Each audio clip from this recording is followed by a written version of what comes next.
আসসালামু আলাইকুম বন্ধুরা, কেমন আছেন সবাই? আশা করি সবাই অনেক ভালো আছেন, সুস্থ আছেন। তো বন্ধুরা, আজকে আমি আপনাদের সামনে নিয়ে এসেছি চমৎকার একটি পায়জামার ডিজাইন। সেটার নাম হচ্ছে টিউলিপ সালোয়ার। এই টিউলিপ সালোয়ারটা অত্যন্ত জনপ্রিয় একটি পায়জামা। তো বন্ধুরা, এই পায়জামাটা তৈরি করতে আমাদের শুধুমাত্র একটি মাপ লাগবে, সেটার নাম হচ্ছে লম্বা অথবা ঝুলের মাপ। আর লম্বা অথবা ঝুলের মাপ আমি তৈরি করব হচ্ছে 36 ইঞ্চি লম্বা। আমার যে কাস্টমারের লম্বা এটা হচ্ছে 36 ইঞ্চি। তো চলুন দেখুন, আমি এখানে কাপড় নিয়েছি 2 গজ 4 গিরা। এখন এই 2 গজ 4 গিরা কাপড় দিয়ে আমরা টিউলিপ সালোয়ার কীভাবে কাটবো দেখুন। কাপড়টাকে আমি সরাসরি খুলে দেবো। খেয়াল করুন কীভাবে আমরা কাপড়টাকে ভাঁজ করব। প্রথমে একটি ভাঁজ দিবেন লম্বা। এই দেখুন, প্রথমে একটি ভাঁজ দেবো আমি লম্বা। এই যে এক ভাঁজে 2 পাট হলো কাপড়টা, এক ভাঁজে কাপড় হলো 2 পাট। এখন দেখুন, এই যে এক ভাঁজেতে 2 পাট, এই যে মূল যে ভাঁজটা, এটা আমি আমার নিজের কাছে রেখেছি অথবা আমার বাম পাশে রেখেছি। এবারে আমার নিজের কাছে অথবা বাম পাশে রাখার পরে এখন কি করব, এই যে কোনাকানি একটা ভাঁজ দেব। তবে ভাঁজটা পরিপূর্ণভাবে বা পূর্ণাঙ্গভাবে দেওয়া যাবে না। এই ভাঁজটা আমরা দেবো ঠিক এই কাপড়টার যে মিডল আছে মাঝখান বরাবর ভাঁজটা আমি দিয়ে রাখলাম। তো দেখুন, মাঝখান পর্যন্ত ভাঁজটা যখন দেওয়া হয়ে গেছে একবার, দেখুন এই প্রথম ভাঁজটা আমরা মাঝখান বরাবর দিয়ে দিলাম। এখন আমরা কী করব, এই দিকের কাপড়টাকে উঠিয়ে নিয়ে আসবো। নিয়ে এসে এই ভাঁজটা আবার এখান থেকে পরিপূর্ণভাবে শেষ পর্যন্ত দিব না। এখানে আমরা একটু টেকনিক আছে আমাদের, সেটা কীভাবে দেখুন। এই যে ভাঁজটা আমি নিয়ে আসলাম, এখানে আমাদের কি করতে হবে, 2 ইঞ্চি কাপড় বাদ দিয়ে ভাঁজটা দিতে হবে। 2 ইঞ্চি কাপড়। এখন আমরা কি করব দেখুন, এখান থেকে 2 ইঞ্চি বাদ দিয়ে ভাঁজটা দিলাম না, আমাদের ভাঁজ হবে কিন্তু এখান থেকে কাপড়টা 2 ইঞ্চি বাকি থাকবে। ওকে, আমরা প্রথমে কি করব, এই কোণা থেকে 2 ইঞ্চি একটা চিহ্ন করে নেব। এই 2 ইঞ্চির নিচে থেকে আমরা মাপ ধরবো না, মাপটা ধরবো আমরা 2 ইঞ্চির উপরে থেকে। এই 2 ইঞ্চির উপরে থেকে আমাদের লম্বার মাপটা ধরতে হবে। ওকে, এখান থেকে 2 ইঞ্চির উপরে থেকে লম্বার মাপটা আমাদের কত সেটা নেব আমরা। আমাদের অরিজিনাল লম্বা 36, তার মধ্যে উপরে থাকবে 6 ইঞ্চি বেল্ট, তাহলে আমাদের 30 ইঞ্চি লম্বা নিলে হয়ে যাচ্ছে। তাহলে আমরা এখান থেকে 30 ইঞ্চি মাত্র মাপটা দিয়ে নেব। এই দেখুন, যেখানে আমাদের 30 আছে ঠিক এই 30-এ আমরা দাগটা দিলাম। ওকে, এখন একইভাবে আমরা কি করব, গোল করে এই পাশেও একই মাপে কেটে দেব। তো ঠিক আছে, এখন আমরা কি করব, সর্বপ্রথম আগে এই কাপড়টাকে কেটে নেব।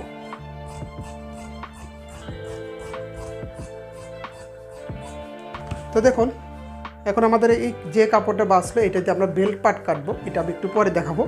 এখন আমাদের মূল কাজটা বাকি আছে, এখানে আমরা হাইয়ের মাপ দেবো। আচ্ছা, হাইটা আমাদের কতটুকু দিতে হবে, উপরে বেল্ট আছে আমাদের 6 ইঞ্চি, আর এখানে নিচে দেবো আমি হাই 8 ইঞ্চি। এই 8 আর 6 14 ইঞ্চি হাই আমাদের লাগবে। তাহলে আমাদের এখানে কত ইঞ্চি লাগবে, 8 ইঞ্চি। এই দেখুন, এখান থেকে আমি হাইয়ের মাপটা কিন্তু 8 ইঞ্চিতে চিহ্ন করব। এই দেখুন, এই পাশে আমি হাইটটা 8 ইঞ্চি দিলাম। এই দেখুন, হাইটটা 8 ইঞ্চি। আর এই যে আমরা 2 ইঞ্চি যে বাড়তি বা বাদ দিয়ে যে ভাঁজটা করেছিলাম, এই 2 ইঞ্চিটা কেন এভাবে করলাম, এখানে আমরা কি করব, এভাবে শেপ দেব। শেপ দিয়ে এখানে হাই কাটতে হবে আমাদেরকে। এই যে দেখুন, ঠিক আছে। তো এখন আমরা কি করব, এই 2 ইঞ্চি বাদ দিয়ে এখান থেকে শেপ দিয়ে আমরা হাইটাকে কাটবো। এই যে দেখুন, হয়ে গেল আমাদের পায়জামাটা কিন্তু হয়ে গেছে কাটিং। এখন শুধু আমাদের বেল্টটা কাটতে হবে। আমি আপনাদের একটু খুলিয়ে দেখাচ্ছি কাপড়টা। এটা কিন্তু এরকম একটা ডিজাইন আসবে। এই যে দেখুন, 2 পিস। এটা সেলাইয়ের সময় আমরা বিস্তারিতটা বুঝবো, তারপর আমি হালকা একটু ধারণা আপনাদের দিচ্ছি আমি। এই যে এটা হচ্ছে আমাদের হাই হবে, এখান থেকে রাউন্ড করে শেপ দিয়ে সেলাই করতে হবে। এগুলো আমি সেলাইয়ের সময় আপনাদের বিস্তারিত বোঝাবো। তো দেখুন, কাটিংটা আমাদের হয়ে গেল টিউলিপ সালোয়ারে। এখন আমরা কাটবো হচ্ছে উপরের যে বেল্ট পার্টটা। এই দেখুন, উপরে থেকে বেঁচে যাওয়া কাপড়টা দিয়ে আমাদের বেল্ট হবে। এই বেল্টটাকে আমাদের 4 পার্ট করে নিতে হবে। এখানে এক ভাঁজ করে 2 পার্ট করে আছে, আমরা আরেকটি ভাঁজ দিলাম, তাহলে 2 ভাঁজে হলো 4 পার্ট। এই যে 2 ভাঁজে 4 পার্ট। এখন আমরা এখান থেকে বেল্টের মাপটা দেব। আমাদের বেল্ট হচ্ছে কতটুকু হবে সেটা দেখুন। আগে রাবার ঘর হবে 2 ইঞ্চি, তাহলে রাবার ঘরের জন্য আগে 2 ইঞ্চি নেব। 2 ইঞ্চির নিচ থেকে দিতে হবে আমাদের 6 ইঞ্চি। তাহলে আমি এখান থেকে এখন 6 ইঞ্চি দাগ দেবো। তার মানে টোটাল দাঁড়ালো আমাদের 8 ইঞ্চি। ঠিক একইভাবে এই পাশেও 8 ইঞ্চিতে একটা চিহ্ন করব। রাবার ঘরের 2, এই পাশে হচ্ছে 6। এই 6 আর 2 8। এখন আমরা কী করবো, স্কেল দিয়ে দাগটা টেনে দেব। তো এখন দেখুন, আমাদের এই 4 পাটের উপর আমাদের কত লাগে। তো দেখুন, আমাদের হিপের মাপটা হচ্ছে 44 ইঞ্চি। 44-এর 4 ভাগ করলে 4 11 44 11 আরও 1 ইঞ্চি যাবে আমাদের দুই পাশের সেলাই, তার জন্য কত হলো 12 আর 1 ইঞ্চি রাখবো লুজ, তার মানে 13, টোটাল 13 ইঞ্চি আমরা বেল্টের কাপড়টা নেব। তাহলে এখান থেকে আমাদের এই 13 ইঞ্চি কাটিং করলে কিন্তু বেল্টের মাপটা হয়ে যাবে। আর আমরা এই দিকে কাটবো।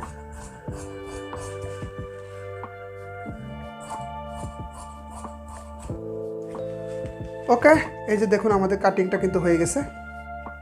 এখন শুধু আমরা সেলাইটা বুঝবো। এদিক দিয়ে আমাদের 1 ইঞ্চি সেলাই যাবে, এই পাশ দিয়ে 1 ইঞ্চি সেলাই যাবে।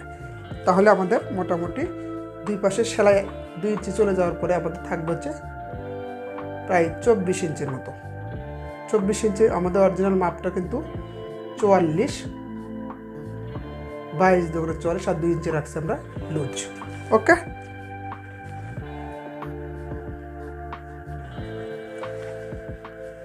তো বন্ধুরা দেখুন আমাদের এই যে উপরে রাউন্ড পার্টটা, এই রাউন্ড পার্টটা কী হবে আমাদের এই পার্টের সাথে কুচি দিয়ে সেলাই করতে হবে, করলেই টিউলিপ সালোয়ার হয়ে যাবে।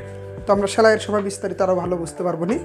তো এই টিউলিপ সালোয়ার কিন্তু বন্ধুরা বিভিন্ন নিয়মে কাটিং করা যায়, আমি আপনাদের অনেক নিয়মই শেখাবো। আজকে একটি নিয়ম দেখালাম, এরপরে আমরা আলাদা আরও একটি নিয়ম বা আরও 2টি নিয়ম আমি আপনাদের ভিন্নভাবে টিউলিপ সালোয়ার কাটিং করে শেখাবো। তো আমি এক্সট্রা লেস দিয়ে ডিজাইন করব, সেলাইয়ের সময় বিস্তারিত দেখবেন। ওকে, তো চলুন এখন আমরা দেখব সেলাই। তো বন্ধুরা চলে আসলাম আমি সেলাই ভিডিওতে। দেখুন সর্বপ্রথম আমাদের সেলাই করতে হবে হচ্ছে এই যে হাইয়ের অংশটা, দেখুন রাউন্ড হয়েছে, গোল করে সেলাইটা দিতে হবে। তো বন্ধুরা দেখুন অন্য পায়জামার সাথে কিন্তু এই হাইটা একটু ব্যতিক্রম, কারণ অন্য পায়জামাতে হাইটা দুই অংশে কাটা অবস্থায় থাকতো, আর এটা কিন্তু অ্যাডজাস্ট হয়ে আসছে। এটা আমরা সেলাইয়ের সময় বিস্তারিত আস্তে আস্তে হাইটা আলাদা কীভাবে করতে দেখবো। প্রথমে আমরা আগে হাইয়ের ভিতর দিয়ে রাউন্ড করে সেলাইটা করে নেব।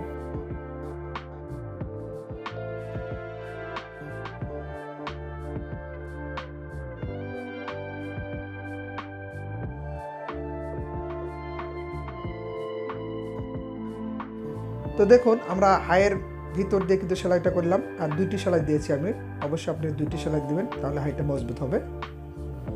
তো বন্ধুরা এখন দেখুন এই যে হাইটার ঠিক আমার বাম পাশে দেখুন যে একটা ভাঁজ ছিল, এটা কাটিংয়ের সময় কাটতে পারতাম, তবে আমি এখনই কেটে দিব, কারণ কাটিংয়ের সময় কাটলে অনেক সময় এই হাইয়ের সেলাইয়ের সময় অনেকদিন কম বেশি করে ফেলে, তাই আমি এখন কেটে দিচ্ছি। দেখুন এই যে বাম পাশের যে ভাঁজটা, এই ভাঁজটা কেটে দেবো।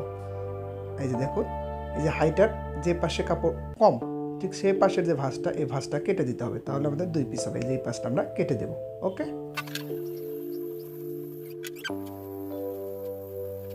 তো বন্ধুরা দেখুন এই যে আমি আরেকবার বিস্তারিতভাবে বোঝানোর জন্য আমি কাপড়টাকে মেলে নিয়েছি। দেখুন এই অবস্থায় ছিল আমাদের। এখন এই যে পাশটা আমি হাত দিয়ে দেখালাম, এটা কিন্তু আমি কেটেছি ভাঁজটা। এটা হাইয়ের যে পাশে ছোট কাপড়, সেই পাশটাতে কেটেছি, বড় সাইডটা কিন্তু না, ছোট সাইড। এই দেখুন এখন আমরা হাইটা বের করবো কীভাবে। এই যে দেখুন হাইয়ের যে 2টা সেলাই, এই 2টা সেলাইকে আমরা এক জায়গায় করব। দেখুন এই যে এইভাবে এক জায়গায় করার পরে এই যে বড় অংশ কাপড়ের নিচে গেল আর ছোট অংশটা উপরে আসলো। এই দেখুন আমাদের ছোট অংশটা কিন্তু পায়ের ডিজাইনটা এসে গেছে। এই যে দেখুন এটা কিন্তু পায়ের মতো একটা ডিজাইন পেয়ে গেছে। এবার একটু সুন্দর করে মিল করে নেব। তো দেখুন বন্ধুরা ছোট পাশটি কিন্তু আমাদের মিল করা হয়ে গেছে। এখন এই বড় পাশের সাইডটা আমরা কি করব, এই বড় পাশটাকে নিয়ে এসে আবার এই ছোট পাটের উপরে তুলে দেব। এই দেখুন আমাদের পায়জামার ডিজাইনটা কিন্তু হয়ে গেল। ওকে, এখন একইভাবে আমরা অপর পাশ থেকেও বড় পাশটাকে উঠিয়ে নিয়ে আসবো। ঠিক আছে, তো দেখুন 2টি পাশ কিন্তু একইভাবে আমরা তুলে নিয়ে এসেছি। নেওয়ার পরে দেখুন এই যে অবস্থায় আমি রেখেছি, এইভাবেই কিন্তু আমাদের সেলাইটা হবে। এই জন্য আমি চক দিয়ে মার্কিং করে নিয়েছি, যাতে আমাদের সেলাইয়ের সময় খুঁজতে না হয় বা অসুবিধা না হয়। তার জন্য আমি চক দিয়ে দাগটা নিয়েছি। এই দাগের উপর দিয়ে বসে দিয়ে কিন্তু আমাদের সেলাই হবে। আর এই দাগ যে অবস্থা দেখছেন, এই দিক দিয়ে কিন্তু আমি একটা লেস দেবো, এই কাপড়টার সাথে লেস বসাবো এক্সট্রা। এই যে দেখুন এই দাগের উপর দিয়ে আমি সেলাইটা করবো, পরে আমি দেখাবো আপনাদের। তো এখন চলুন আমরা কীভাবে লেস দেবো সেই জিনিসটাই দেখবো। আচ্ছা, তো আরেকটি জিনিস খেয়াল করুন, আমাদের এই পায়জামাটা পায়ের নিচে কিন্তু একদম শেষ পর্যন্ত সেলাই হবে না, এটা একটু ফাড়া রাখতে হবে। আর এই ফাড়াটার মাপ আমি আপনাদের এখন দেখিয়ে দেবো কত ইঞ্চি পর্যন্ত আপনি নিচ থেকে ফাড়াটা রাখবেন। তো বন্ধুরা দেখুন একদম নিচের কোণা থেকে আমরা 7.5 ইঞ্চিতে একটা চিহ্ন করে রাখবো। এই 7.5 ইঞ্চি পর্যন্ত আমাদের ফাড়া থাকবে, মানে নিচের দিকে আমাদের সাইডটা খোলা থাকবে। ঠিক একইভাবে আমরা এই পাশে যেভাবে 7.5 ইঞ্চিতে চিহ্ন করেছি, একইভাবে এই পায়ের মধ্যে আমরা 7.5 ইঞ্চিতে একটা চিহ্ন করব। ওকে, তো শিক্ষার্থী বন্ধুরা দেখুন আমরা যে চিহ্নটি করে রেখেছিলাম 7.5 ইঞ্চি, এই 7.5 ইঞ্চি থেকে কাপড়টাকে আমরা আগে চিকন করে মুড়িয়ে সেলাই করে নেবো একবার। তারপরে কিন্তু এর উপরে লেজ বসে দিয়ে সেলাই করতে হবে আমাদের। দেখুন এখান থেকে সেলাই ধরবো আমরা, করার পরে একদম এখান থেকে ঘুরে কোমর পর্যন্ত সেলাইতে যাবে। ওকে,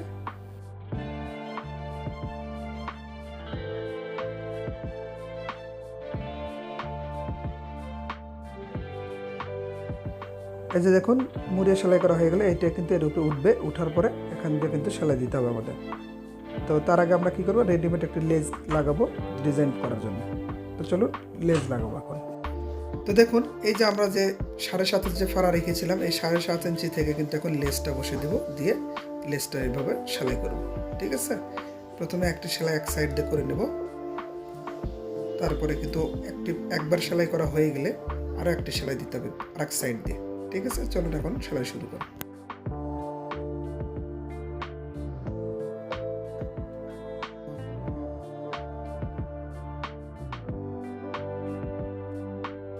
তো দেখুন একটি সেলাই কিন্তু হয়ে গেল। এখন আমরা কি করব, এই লেজের অপর পাশ দিয়ে আরো একটি সেলাই দেব।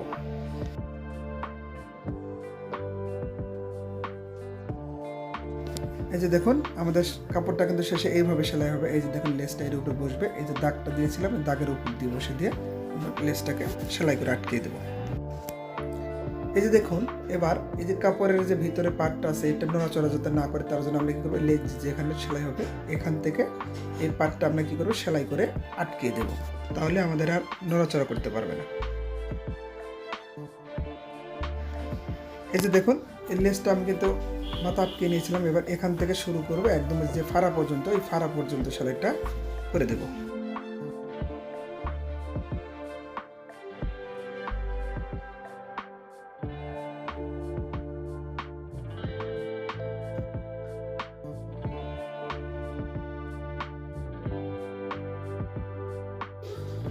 তো দেখুন শিক্ষার্থী বন্ধুরা, এই যে দেখুন আমি যে ফাড়াটা রেখেছিলাম এই ফাড়ার লেস পর্যন্ত কিন্তু নিয়ে এসে সেলাইটা শেষ করে দিলাম।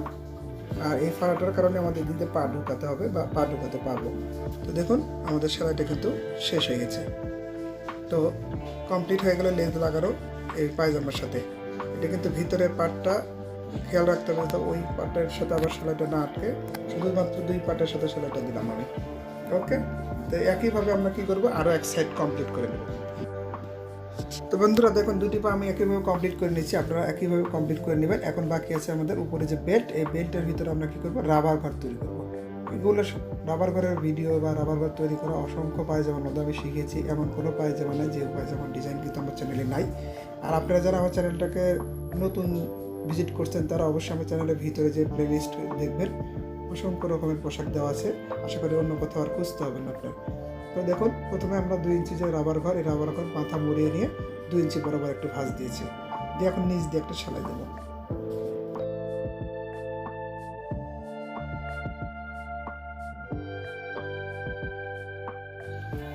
দেখুন রাবার ঘর তৈরি করা একটি হয়ে গেল। এখন আমরা কি করব, সুতাটা কেটে নেব। তো দেখুন আমরা যেহেতু 2টি রাবার তুলবো তার জন্য এর মাঝখান দিয়ে আরও একটি সেলাই করে নেব, তাহলে 2টি রাবার ঘর তৈরি হবে।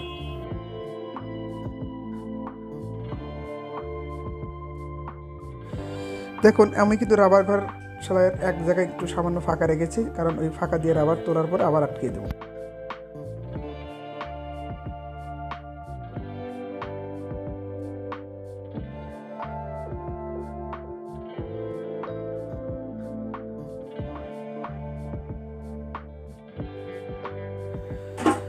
তো দেখুন কোমরের নিচের অংশটা, কুচির অংশটা কিন্তু কুচি দেওয়া কমপ্লিট। এখন আমরা এই পার্টটা এটার ভিতরে তুলে দিলাম। দেখুন বেল্ট কিন্তু উল্টা থাকবে আর পায়জামাটা সিধা থাকবে। এই সিধা পায়জামা উল্টা বেল্টের ভিতরে ঠিক সালোয়ার পায়জামার মতো করে সেলাইটা হবে। এখন দেখুন আমরা এই 2টা পার্ট একসাথে ধরে সেলাই করব। এই যে সাইডের সেলাইটার সাথে আমরা কি করব, এই যে এটা চিহ্ন করে নিয়েছিলাম আমি, এই চিহ্নটার সাথে এই চিহ্নটা মিল করব, তাহলে আমাদের অ্যাকুরেটভাবে বেল্টটা সেলাই করা সম্ভব। এই দেখুন 2টা চিহ্ন এক জায়গায় করলাম। এখন আমরা এই বেল্ট এবং নিচের কুচির অংশটা গোল করে সেলাই করে আটকে নেব।